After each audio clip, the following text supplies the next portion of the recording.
Bonjour à toutes et à tous. Ça fait plus d'un an que je n'ai pas pris la parole ici sur mon podcast. 2025 a été une année assez intense, une année, remplie de claques en pleine face, une après l'autre, sans répit, sans repos. J'avais moins l'envie de partager. Sur mon podcast, Élévation, que j'avais, l'an passé, j'ai toujours partagé, des expériences personnelles. Puis c'est ce que je vais poursuivre aussi. Donc aujourd'hui, je reviens avec mon podcast, hem, parce que j'ai vécu encore une fois beaucoup de choses en 2025, puis je pense que je ne peux plus rester silencieuse. Je reviens parce que je sais que je suis pas la seule à vivre ces expériences-là. Et je reviens parce que j'ai envie de reprendre ma voix, d'ouvrir un espace où d'autres, femmes pourront se reconnaître et aussi prendre parole à leur tour. Donc mon podcast avant s'appelait Élévation, mais aujourd'hui, je n'adhère plus vraiment à cette idée-là. Je crois pas que, on est ici pour s'élever, aller plus haut, être plus lumineux, plus parfait, supérieur.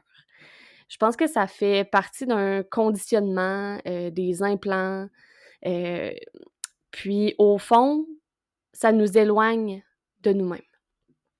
Puis ça nous distorsionne souvent aussi. Donc ce que c'est tout le contraire. C'est un retour au point zéro, à ce qui est vrai, à ce qui est brut, à ce qui est humain. Pas de monter vers un haut imaginaire, juste de revenir à soi et laisser l'espace s'expandre de l'intérieur. Ce podcast, c'est un endroit pour prendre parole, dire ce qui est vrai, même quand c'est inconfortable, même quand c'est imparfait. C'est un moment, c'est un espace où je vais me déposer pleinement telle que je suis. Aujourd'hui, je prends parole. Je prends parole pour moi, mais aussi pour toutes celles qui se sont tues, pour toutes celles qui ont vécu de la honte, de la culpabilité, de la peur, pour celles qui ont dû garder, le silence. Aujourd'hui, je vais te raconter mon avortement. Pas de manière clinique, mais comme je l'ai vécu dans mon corps, dans mon cœur, dans ma réalité. Je reviens il y a quelques semaines. Un jeudi matin, il est 3h30 et je me réveille d'un coup dans mon lit. Et je sens des battements de cœur dans mon utérus. Clairement, à 2 semaines de grossesse, c'est biologiquement impossible parce que le cœur du bébé n'est pas formé. Mais énergétiquement parlant, je sentais sa présence à l'intérieur de moi. Puis à ce moment-là, je me suis dit: «Eh merde, ça se peut pas». Puis je suis juste restée couchée dans mon lit, dans le déni, pour me lever quelques heures plus tard et par chance, j'avais déjà un test de grossesse chez moi, donc je l'ai fait et j'ai eu ma confirmation. C'était bel et bien positif.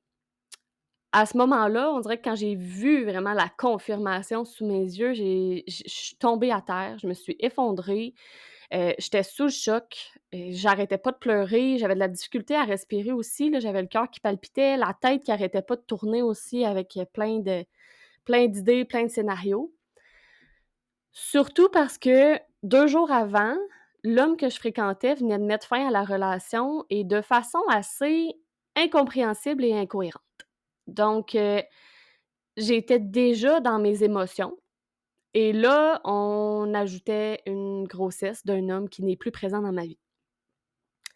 Je me retrouvais seule, seule avec, la montagne d'émotions, seule avec une décision à prendre, seule avec un choix qui n'est jamais simple à prendre. C'est un poids immense qui tombait uniquement sur moi, uniquement sur mes épaules, mais c'était un acte qui avait été fait à 2 et que je devais assumer toute seule. Je me pose encore la question aujourd'hui, à savoir combien se déchargent de leurs responsabilités. Comme si ce fœtus-là était apparu par magie. Mais messieurs, si vous m'écoutez, vous y avez contribué. Votre présence, votre soutien, votre responsabilisation dans cet acte-là, ça devrait être la base, ça devrait être une priorité. Parce qu'en plus de la charge mentale, il y a la charge physique.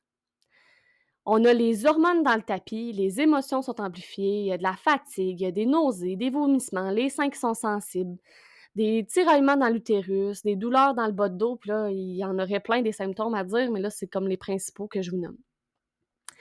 Et ça, ces symptômes-là, vous les ressentirez jamais, mais au moins vous pouvez soutenir la femme et encore plus quand cette femme-là prend la décision d'avorter.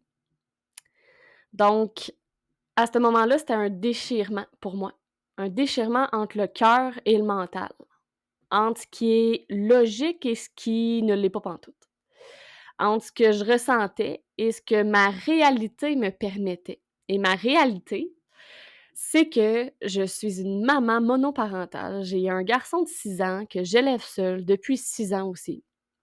C'est déjà difficile d'élever un enfant seul. Je savais pas trop comment j'allais y arriver avec 2. Mon garçon, en ce moment, a des troubles de comportement et ça depuis plusieurs années et on est dans des évaluations pour un TDAH et pour un trouble oppositionnel provocateur. Donc déjà, je vis avec, lui aussi vit avec de la violence physique, de la violence verbale, puis, il est pas capable de se contrôler. Fait que là, comment allait-il réagir avec un autre enfant qui prend du temps, puis qui prend de l'énergie? Tu sais, il y aurait eu moins de présence de ma part, tu sais, moins d'attention. Fait que peut-être que ça l'aurait fait réagir encore plus. Ça, on le saura jamais. Hem, puis en plus de tout ça, ben, c'est sûr qu'il y a le côté financier. Financièrement, être seule aujourd'hui, c'est assez difficile. Puis là, avec un deuxième enfant, je me disais: «Hey, ça va être encore plus complexe. Est-ce que je vais devoir travailler plus pour être capable d'y arriver?» Puis ça l'a jamais été mon objectif dans la vie. Mon objectif a toujours été de travailler moins et d'être présente pour mon garçon ou pour mes enfants si jamais j'en ai d'autres. Donc, je le sais à quel point je suis forte et j'y serais arrivée, mais à quel prix? Probablement que ça m'aurait beaucoup affectée mentalement, ça je le sais. Donc, de l'autre côté, j'avais mon cœur qui me disait de le garder. J'ai toujours voulu avoir 2 enfants, puis je me disais que c'était peut-être ma dernière chance. Ma dernière chance, je voulais pas passer à côté de ça, tu sais. J'avais peur que suite à un avortement, je puisse plus tomber enceinte. Même si les chances sont assez minces, on dirait que c'est quelque chose qui est très présent pour moi dans ma tête. Si je passais à côté de ça, peut-être que je pourrais plus tomber enceinte après. Donc, j'ai pris plusieurs jours de réflexion, j'ai pris un moment pour me connecter à l'âme de mon bébé, puis j'ai entendu qu'elle était ici, que pour faire un walk-in. Donc elle s'est présentée, elle est venue, mais c'était pas le temps pour elle de s'incarner. Donc elle va revenir s'incarner plus tard, c'était juste pas le bon moment. Et avec cette information-là, j'ai pu faire mon choix. Le fait aussi que je me suis toujours dit, depuis la naissance de mon garçon, que si j'avais un autre enfant, le père serait présent dans ma vie et dans celle de l'enfant aussi, pour pas répéter le même schéma que j'ai vécu auparavant. Donc, ça l'a pesé fort dans la balance aussi pour prendre ma décision. On parle trop souvent de l'avortement comme si c'était banal. Lorsque j'ai annoncé la nouvelle au papa du bébé, il m'a dit: «La bonne nouvelle, c'est qu'il y a juste 2 semaines, donc ça va être facile à enlever». Comme si c'était un simple geste médical, comme si c'était rien. Mais c'est pas rien, c'est des dommages physiques, des dommages émotionnels et mentaux au niveau du corps de la femme. Puis, je lui en ai voulu pour un bon moment, pour cette réponse-là. J'avais tellement de colère envers lui, envers le fait aussi qu'il prenne pas sa responsabilité, puis qu'il offre aucun support, aucun accompagnement, en lien avec cette nouvelle-là, en lien avec l'avortement. En plus de banaliser la situation, mais j'ai fini par lui pardonner. Même si c'est pas, facile à faire, j'y suis arrivée. Puis quand est venu le temps de choisir comment je voulais vivre l'avortement, la chirurgie pour moi, c'était un gros non. Je voulais le vivre chez moi, dans mon espace, en douceur le plus possible et si c'était possible, donc j'ai été, vers, les médicaments. Quand j'ai pris la première pilule, c'est, celle qui arrête la grossesse, donc en d'autres termes, qui tue le fœtus. La culpabilité m'a frappée, là, en pleine face. J'ai senti que je tuais mon bébé. J'ai paniqué, j'avais encore une fois de la difficulté à respirer, je pleurais dans mon auto, puis j'essayais de gérer tout ça avec mon garçon en arrière qui était là, tu sais.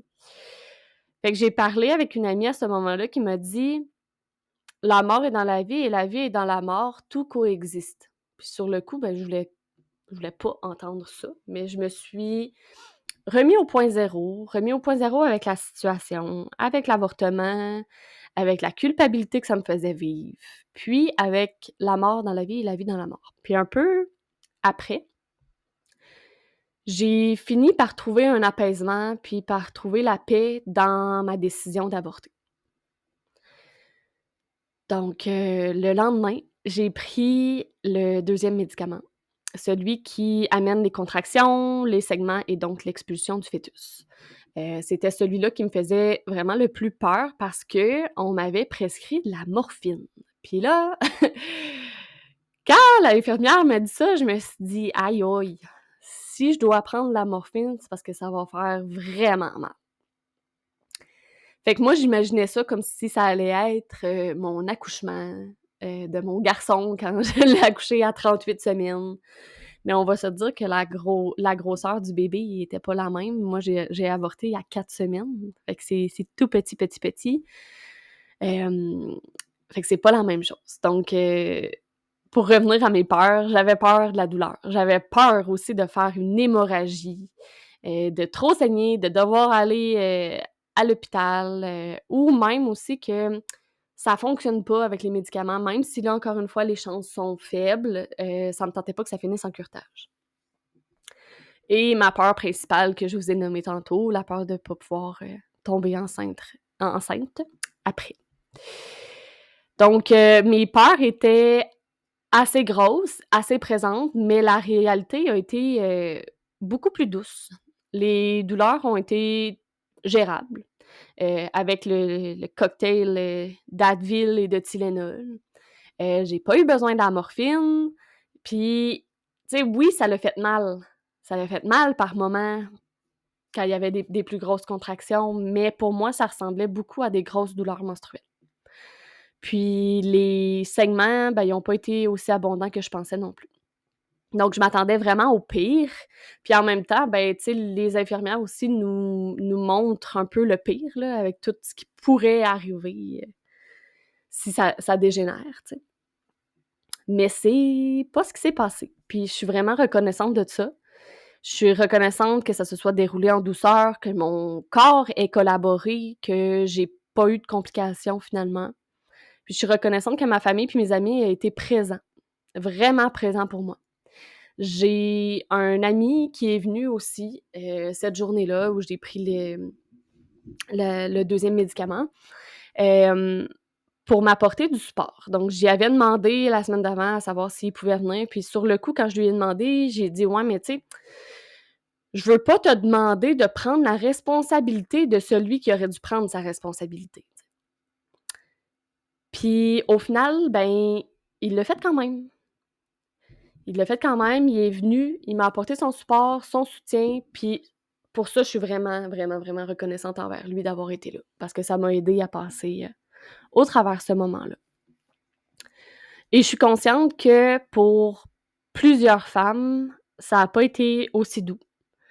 Chaque corps, chaque histoire, chaque avortement est différent. Et à toutes ces femmes qui ont vécu cette expérience, je veux simplement vous dire que je vous vois, je vous entends et je vous comprends. On ne devrait pas vivre l'avortement dans le silence. On ne devrait pas porter ce poids-là toute seule. On ne devrait pas avoir à cacher nos émotions, nos peurs, nos contradictions, nos blessures. C'est ce silence-là qui nous isole et nous divise, puis nous fait croire qu'on est toutes seules à vivre ça, quand au contraire, on est tellement nombreuses. Puis quand j'ai commencé à en parler autour de moi, j'ai plein de femmes qui m'ont dit: «Ah oui, ben moi aussi j'ai vécu un avortement. Ah moi aussi, moi aussi». Puis je le savais pas pantoute. Fait que au final, il y a vraiment beaucoup de femmes qui ont vécu cette expérience-là.